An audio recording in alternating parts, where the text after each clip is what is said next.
So in this experiment, we have two cars with equal masses on a ramp, a frictionless ramp, or as frictionless as we can get it to be. And these cars are creating an elastic collision, and the velocities are different. So we're testing to see if the momentum is conserved before the collision and after the collision. And in order to do this, since the masses are equal, we just need to test if the sum of the initial velocities and the sum of the final velocities are equal before and after the collision. And this is represented by the equation m1 v1 plus m2 v2 equals m1 v1 prime plus m2 v2 prime. And since the masses are constant, cancel out, and you get, the sum of the initial velocities equals the sum of the final velocities. All right, so here's an example of the data of the graphs that we had from tests 1 and 2. This is from test 2, and it's the second car coming from the right to the left. And here's the distance.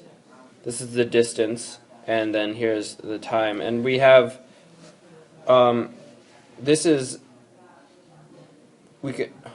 the distance versus time of the car, and using that we can find this linear equation, and then take the slope of that to find the velocity, the average velocity from here to here.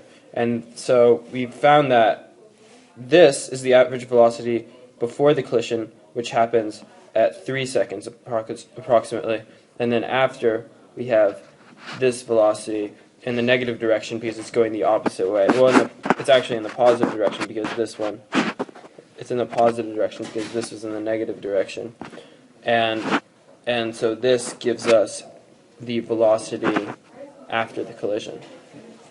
Good. So using distance graphs like the graph shown previously, we found the various initial velocities and final velocities. So here in test 1, with the car coming from the left, we have the initial velocity as 0.732, and the final velocity as negative 0.317. And from the right car, we have the initial velocity before the crash as negative 0.400, and the final velocity as 0.414. And test 2, you can see the same types of results. And you can see that the negative is flipped because it's going in the other direction. We define going right as positive and going left as negative. And all these are calculated by calculating the slope of the distance graphs.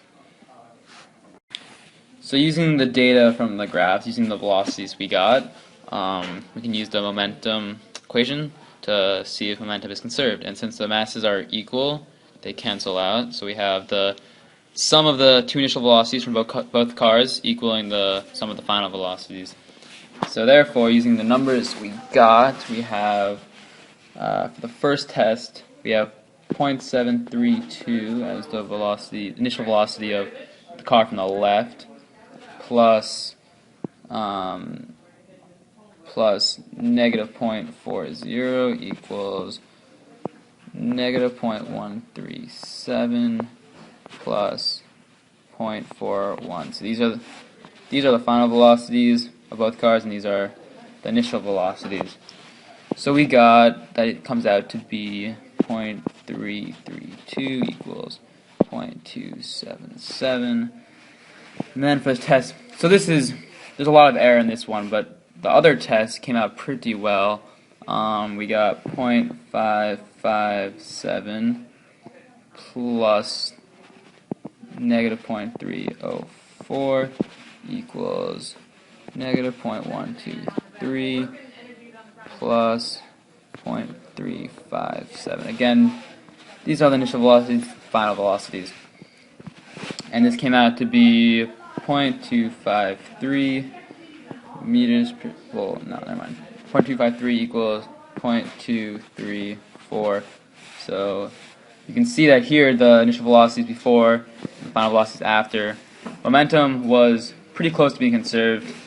Now you can see that the numbers keep decreasing, which means that Whether maybe there was human error, maybe we did a bad job with the iPad, but probably a big reason was because there was friction on the tracks, and since in both cases momentum decreases, then that leads us to believe that friction, slowed down the cars as time went on.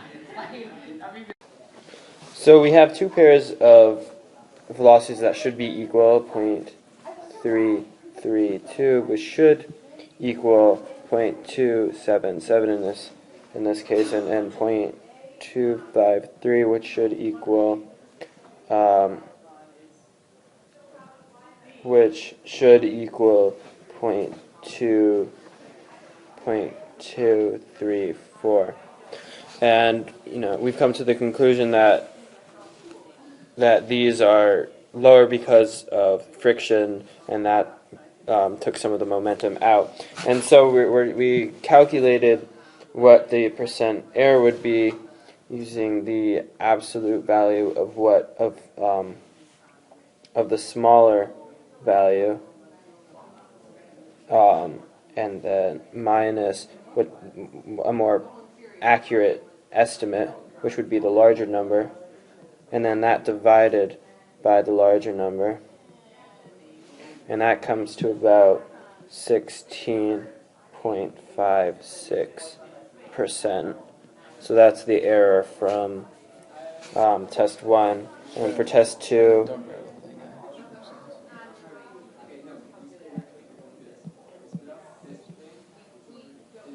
over 0.253, and that comes out to about 7.51. So here is the percent error for each test, and we assume that most of it is from friction. However, because they're so different, there must be some human error as well, either from collecting the data or from averaging the velocities on the graphs that we showed before.